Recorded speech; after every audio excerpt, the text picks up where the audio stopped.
Di sebuah ruang kelas pada hari Kamis siang, sekelompok siswa sedang berdiskusi mengenai tugas kelompok pendidikan Pancasila. Topik hari itu adalah penerapan sila pertama, ketuhanan yang Maha Esa. Meski berasal dari latar belakang agama yang berbeda, mereka terbiasa saling menghargai dan mendukung satu sama lain. Di tengah kesibukan menyusun tugas, muncullah obrolan ringan yang justru mencerminkan nilai-nilai luhur yang mereka bahas tentang betapa pentingnya toleransi dan saling menghormati dalam keberagaman.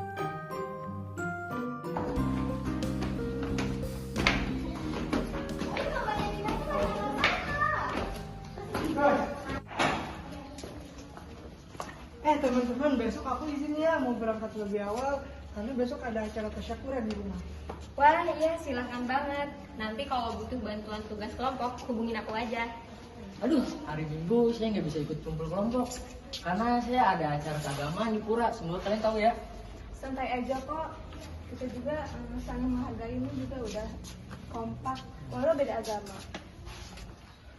Betul, ini yang namanya menghargai percaya masing-masing, bukti kita menerapkan sila pertama Pancasila. Iya, ketuhanan yang Maha Esa, percaya pada Tuhan, tetapi tetap toleransi pada yang lain.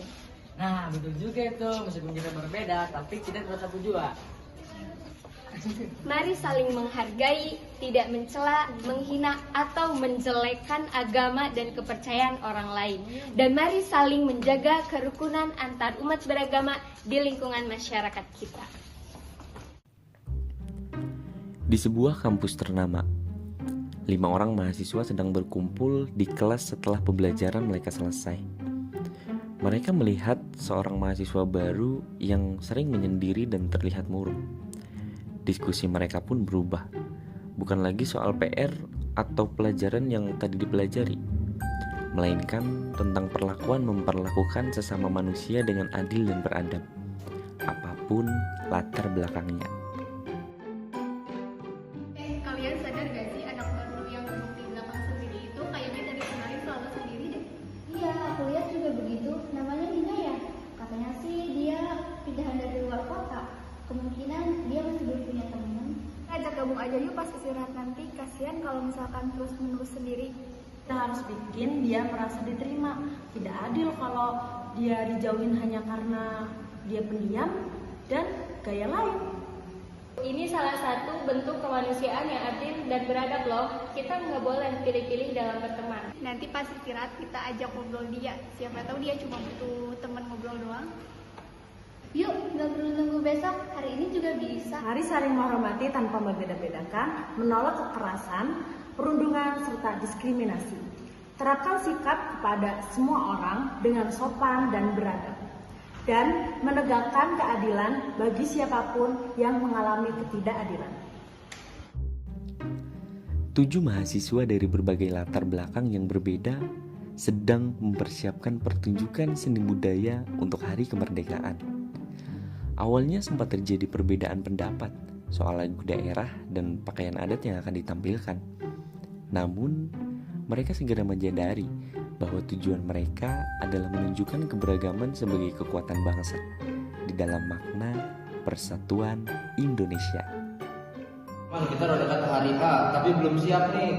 Jadi lagu daerah mana yang bakal kita pakai? Kalau menurutku sih lagu Batak Singking cocok banget gitu, lebih meriah dan energik. Kemarin juga kita membahas tarian kita dari Bali. Itu cukup meriah dan kombinasi loh. Tadinya justru aku sempat ingin mengusulkan lagu dari Madura, tapi kayaknya jadi perdebatannya. Jangan pada ribut dong. Kita semua bisa punya budaya masing-masing. Gimana kalau kita gabungin beberapa lagu daerah jadi satu medley? Keren sih, ada nuansa Kalimantannya juga. Lalu masuk Papua, Madura, Bali, dan lainnya. Jadi semuanya terwakili. Nah, setuju nih. Ini baru namanya persatuan Indonesia. Berbeda-beda, tetapi kita satu tujuh. Justru lebih menarik loh karena kita menggabungkan semua budaya. Kita satukan semua ide untuk pertunjukan yang beragam dan persatuan. Inilah ketiga Pancasila mengajarkan pentingnya menjaga persatuan di tengah keberagaman suku, budaya, agama, dan pendapat. Di sebuah kampus di daerah Kuningan, 8 mahasiswa dari panitia Dewan Eksekutif Mahasiswa sedang mengadakan pertemuan untuk menentukan kegiatan utama dalam acara kelas meeting mendatang. Mereka mempunyai ide dan pandangan yang beragam, namun mereka bersepakat untuk menyelesaikan dengan musyawarah secara adil dan bijaksana, tanpa saling memaksakan pendapat. Oke teman-teman, kita mulai acara rapat hari ini.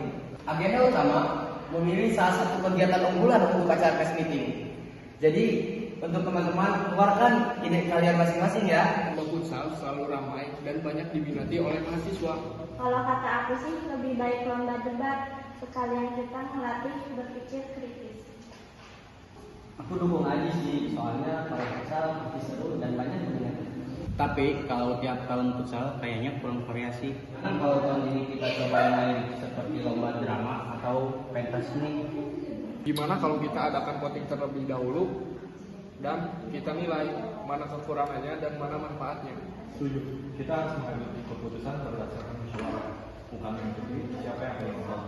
Kita juga harus mewakili aspirasi teman-teman satu angkatan kita. Bagus.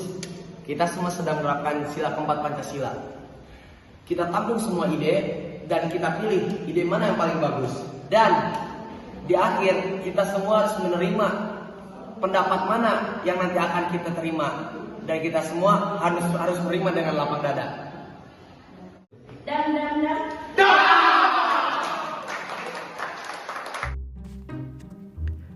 5 orang pengurus Badan Eksekutif Mahasiswa sedang rapat untuk menentukan siapa saja yang akan menerima bantuan perlengkapan dari dana subsidi mahasiswa.